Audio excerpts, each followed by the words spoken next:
Hi there. My tutorial today is all about linking your Google Classroom with your Khan Academy account. If you are not already familiar with Google Classroom or Khan Academy, please visit the links below my video first, and it'll just give you an overview so that you have an idea of what I'm talking about. Okay, I'm going to jump right in. So I am logged into my Google account here, and I'm going to go to my apps. Scroll down, click on my Google Classrooms. Okay, I have created this library part 2 test classroom for this tutorial.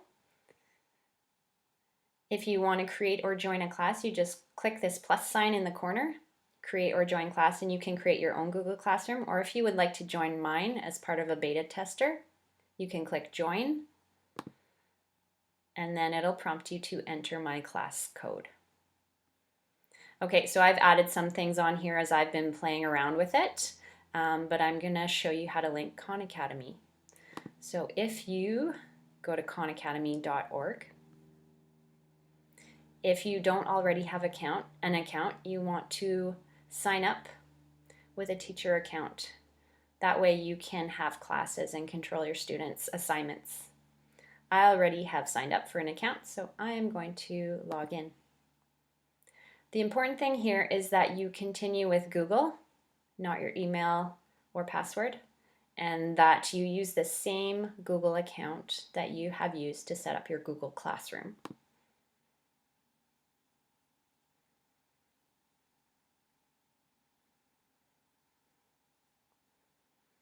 Okay, awesome.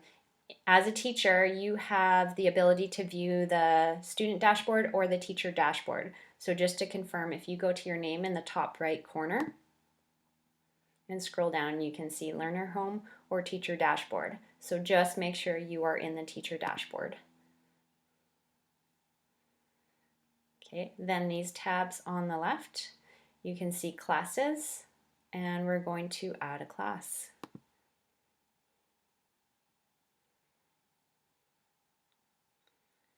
Okay, it's been being a little funny for me, so I'm just going to refresh it.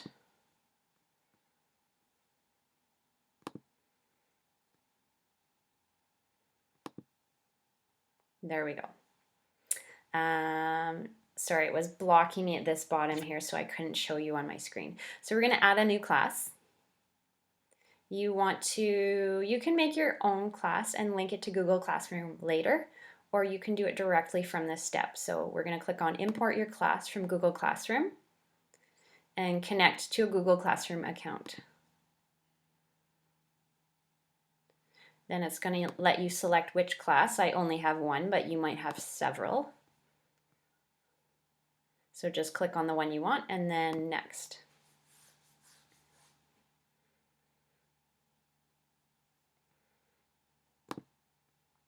Okay, so now here's my library part 2 test classroom. So I can just click on it to view.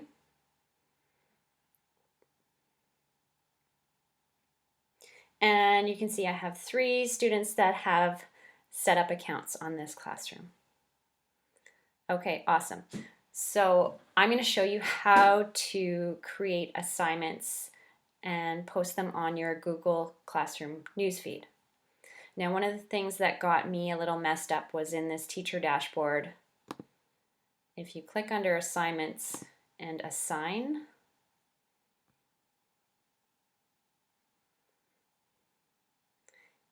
it's going to ask you to add another course, and you don't really need to do that. Okay, so and then if you do have another course in there and you assign it through this teacher dashboard under assign, it won't push it to your Google Classroom newsfeed. Okay, if that makes sense. So the way I have found to assign it is to go to the top 2 courses and choose which area you're going to be teaching. So I'm teaching, let's say, 8th grade math. Okay, now this is a few steps. Now it's going to take you here where you can see all the units. So I'm just going to click on the first one for this tutorial, numbers and operations. Okay, so it's giving me all of the lessons in this little unit. So if I click on one of the lessons, and then this is kind of express the rational number. Another step, go to the lesson page. I haven't been able to figure out a quicker way to get here. Okay, so once we are on the lesson page, now it's giving me the video practice quizzes all on the left-hand side here, and I can click on which one I want. And so for instance, if I want this video on converting a fraction to a repeating decimal on my Google Classroom feed, I have to make sure that I am on that specific one I want, and then I can click on Google Classroom. Now it's going to let me share to Classroom, and I can choose which class. I only have one, but as I said, you might have several. And then it lets you create assignment, ask a question, make an announcement, or create material. Let's do assignment. It doesn't really matter.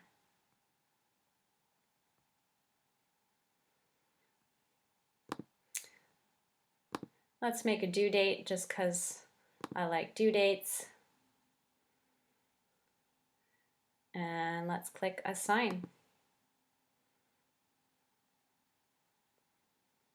Okay, so if I click view,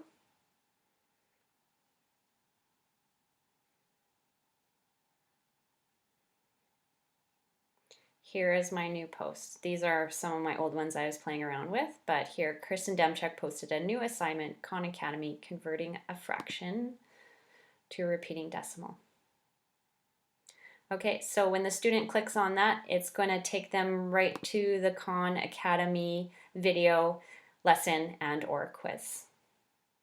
Okay, pretty neat.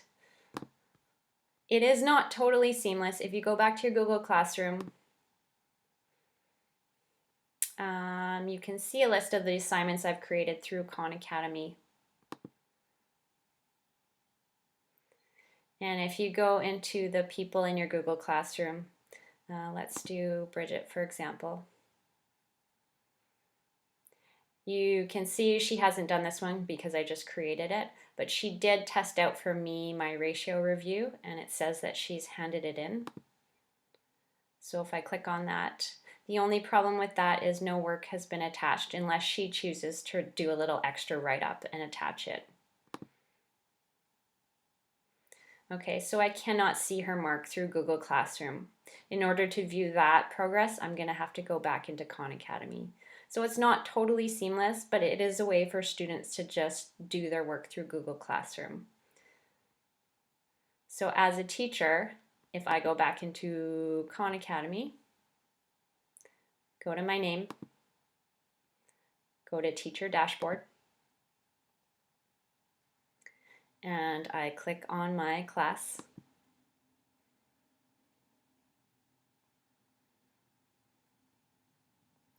If I go to Students,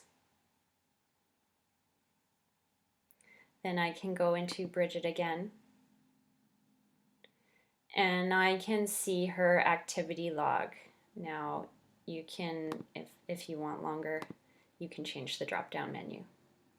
But in this view, I can actually see that she is proficient in the basic ratios practice, and she got 7 out of 7 on the quiz.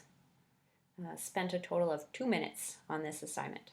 Okay, so you can view some of your students' work in Khan Academy. However, with the caveat that they have their account linked to Khan Academy. Okay, if they have not linked their account to Khan Academy, which my other student who I beta tested did not, I can see that he spent some time on this, but because he didn't log back into Khan Academy to link it, I cannot see the correct or total problems. Okay, so it's not totally seamless. There are some pros and cons, but what I do like about it is if you want to just use it to post a couple videos and a couple practice quizzes that you don't really need to care about the grades for, then it is a nice little tool. And then your students only have to go into your Google Classroom. They don't need to worry about logging into multiple platforms. Awesome, thanks very much. If you have any other questions, please post them in the comments for this video.